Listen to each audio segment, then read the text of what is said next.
नमस्कार मंडळी, मी प्रतिज्ञा स्वागत करते आपल्या नवीन एका व्हिडिओमध्ये आणि आपल्या चॅनलमध्ये सुद्धा। काल दीपामावस्या असल्यामुळे ना छान अशी मी दिव्यांची पूजा करून घेतली होती, कारण दिवा आपल्या आयुष्यातला अंधार दूर करून ज्ञानाचा प्रकाश आणणारा एक चांगला स्रोत आहे आणि त्यांना आदरांजली म्हणून आपण हा सण साजरा करत असतो। काल दिव्यांची तर मी छान अशी पूजा करून घेतली होती। कणकेचे 7 दिवे बनवून घेतले आणि त्याने ना अणविषाचे सुद्धा औक्षण करून घेतले आणि पितरांच्यासाठी ना हा कणकेचा दिवा सुद्धा बनवला होता। तो मी दक्षिण दिशेला तोंड करून ना दरवाजाच्या बाहेर ठेवला होता। त्याची सुद्धा ना पूजा करून घेतली होती आणि आपली दीप अमावस्या तर छान साजरी झाली होती। आणि आज सकाळी मला बनवायचे होते इथं आलू पराठा, कारण ना आज टिफिन कोणाचाच नव्हता। अनुष्याचं स्कूल सकाळी होतं आणि यांना टिफिन न्यायचा नव्हता।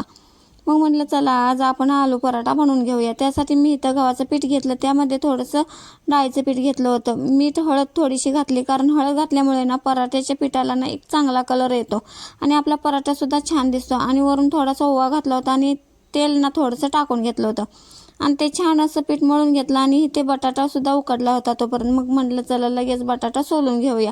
आणि हा आपला घरचा शेतातला बटाटा आहे, त्यामुळे ना थोडासा बटाटा असा काळपट कलरमध्ये दिसतोय। इथं बटाटे सगळे सोलून घेतल्यानंतर मी खिसणीने ते खिसून घेतले, कारण मॅश करण्यापेक्षा बटाटा खिसून घेतलेला कधीही चांगलाच। आणि सकाळ सकाळीच मी हा मसाल्याचा डबा घासून ठेवला होता, तो आता सुकलेला चांगला होता। मग म्हणलं त्यात पटकन हे सगळे मसाले भरून घ्यावे।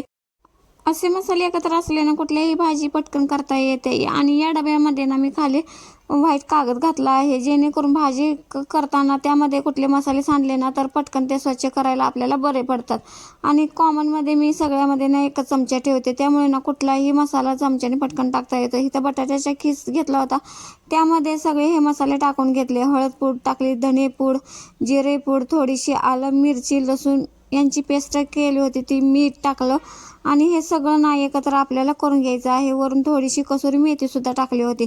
आणि आपण जसं पुरणाची पोळी करतो ना तसं हे करावं लागतं। यामध्ये ना आधी गोळे तयार करून घेतले आणि नंतर छोटीशी बारीक पोळी लाटून घेतली आणि त्यामध्ये ना हा गोळा असा भरून घेतला।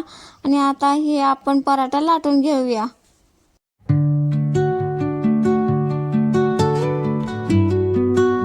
असा पराठा भरून घेतला ना अजिबात पराठा लाटताना कुठे सुद्धा फुटत नाही किंवा कुठेही चिरला सुद्धा जात नाही। किती छान आपला पराठा लाटून तयार झालेला आहे बघा। आणि आता हा गरम गरम तव्यामध्ये आता छान असा आपण भाजून घेऊया आणि याचा कलर सुद्धा तुम्ही बघू शकता। आणि पराठा एकदम हा फुगतोय आणि एकदम मऊ लुसलुशीत असे पराठे बनतात। आणि दुसऱ्या कुठल्याही पराठ्यापेक्षा ना हे आलू पराठा खायला ना एकदम छान लागतोय।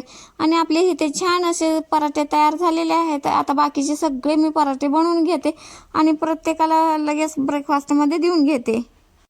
तुम्हाला पराठ्यासोबत काय खायला आवडतं एकदा कमेंटमध्ये नक्की सांगा। आम्ही तर पराठ्यासोबत दही खातो, कोणाला टोमॅटो केचप तर कोणाला लोणचं खायला आवडतं।